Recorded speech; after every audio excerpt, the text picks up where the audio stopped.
everybody, it's JJ from the Joplin Regional Business Journal. I'm here at G&S Graphix today. I'm going to talk about some screen printing. I'm going to go in Gabriel's shop here in a minute. A little bit loud outside, but are you ready? Everybody, I'm here with my friend Gabe. Now we're inside of G&S Graphix. This is Gabe Allen, and he's owned G&S Graphix for about 5 years, I'd say. I think we're on our 6th year now. About 6 years. I know.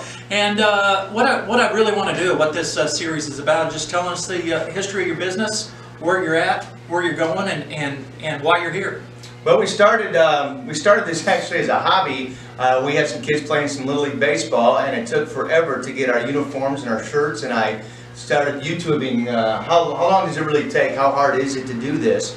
And so I spent about 3 or 4 months actually just YouTubing and checking internets and doing my homework on screen printing, and I decided that I was going to purchase some equipment to do it and to find a spot and was just going to do it as a hobby. And within a matter of just a couple of months, I realized there's a lot of demand for good customer service, good quality products, and I quit where I was working at, and I decided that we're going to do this full time. I really enjoy the work. Nice. The one thing I know about this business, and I know a little bit about business, is this is a cutthroat business. I mean, there's a lot of people in it, and that's it. And it's the margins get tighter and tighter. I'm assuming.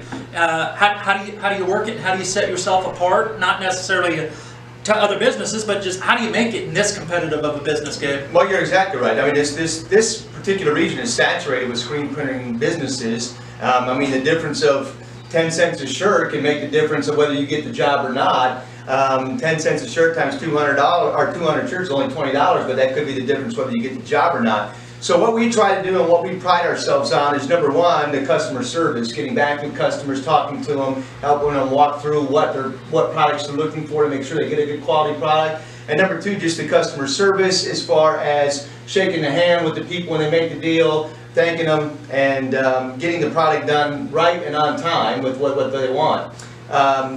Competitive pricing is always a key factor. We don't try to, and we don't claim to be the absolute cheapest in the region or cheapest in the market. Just a good quality product, reasonable price, get it done right and on time, and people will pay the difference. It's funny, that's a principle that would work in business, isn't it? And here in Southwest Missouri, I want to look at who's doing my stuff. I want to be able to shake their hand, and once I shake a hand, I want to know that the deal is there. You know, we're still in the show me region, yet we still price shop, we price comparison and what have you. But I'm willing to pay more if it's product and if it's guaranteed. You know, I mean, I know you're the kind of guy who's going to load up shirts and bring them to me at 12 o'clock at night after a tired shift if I need them or whatever. Yes, and we've done that. We had a couple of races that we've done, some racing events, 5Ks and 10Ks, where people kept registering, or they had some sponsors come in late, and we ended up staying up till 10, 11 o'clock at night, making the delivery at midnight, and that's just the customer service that we're talking about. Not that we want to do that all the time, but the ability is there, and we don't work just till 5 o'clock. The office might only be open till 5, but we're here a lot of times doing good production. Where's G&S headed in the future? We are continuing. We're branching out not only from the Joplin region. We're starting to hit the Fayetteville, Springfield, Kansas City markets. We just actually had a couple customers come in and picked up 250 shirts for outfit in Kansas City. They lived here. They moved up there. They liked our quality and continued to use us.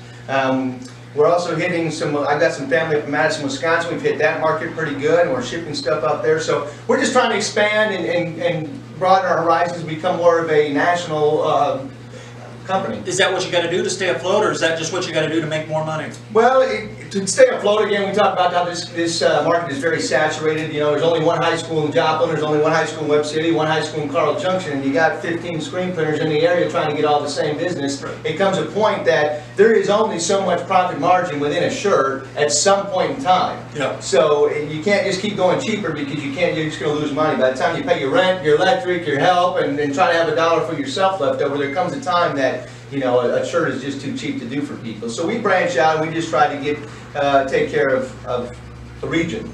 So, I mean, you fell into it. This isn't something you ideally wanted to do. This is something that you saw yourself, how hard can it be, complicated, and before you know it, a hobby becomes a business? Yeah. Becomes a life. We just, like I said, we started with Little League, and I started doing it, and I always had a knack for designing stuff and art, and I was kind of playing with photography when I was a little while before I started this, and then the hobby became a business. Saw vision, you have to have compassion. You have to be willing to work for next to nothing the first year. Put in the hours. I mean, if you're going to count your hours by your salary, you're about $1 an hour, you know. Yeah. But if you have a little vision, a little compassion, and desire and willpower, you can make it in business, whatever the business is, as long as your heart and soul is there. Nice. Any final thoughts?